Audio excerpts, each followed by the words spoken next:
भाई नहीं, हमारा भांजा है। बाबर हमारा भाई है। अभी बाबर खान 5 वक्त का नमाजी, मैंने ज़िंदगी में उसमें कभी जना नहीं देखा, शराब नहीं देखी, और यही चीज़ें, यही खासियतें आज़म स्वाति में मौजूद हैं।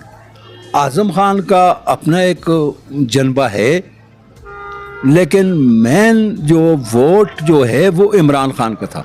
मेरे मुखालफ ज़ाहिद चंद साहब ज़्यादा, उनका अगर उस बात में मैं आर्श होता, इलेक्शन जीता तो उसने पहले स्टेज पे कहा कि मैं वज़ीर बना तो मैं थाने में बैठूंगा और हम जो सालार को इस पे मंशियात डालकर इसको अंदर करूंगा।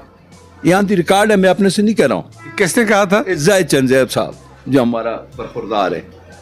लेकिन मैंने चूंकि मैंने कहा ये अब नया आया है तो साथ पीछे से बैकअप आज़म खान भी है, तो मैंने उसे दरगुजर किया। अब ये उसके खिलाफ बयान लग रहे हैं, नऊज़ुबिल्लाह। जो बातें उस दिन एक बरखुरदार ने उसके खिलाफ की, मैं उसकी मज़म्मत करता हूँ कि किसी की ज़ातियात पे नहीं जाना चाहिए, ये सियासत है।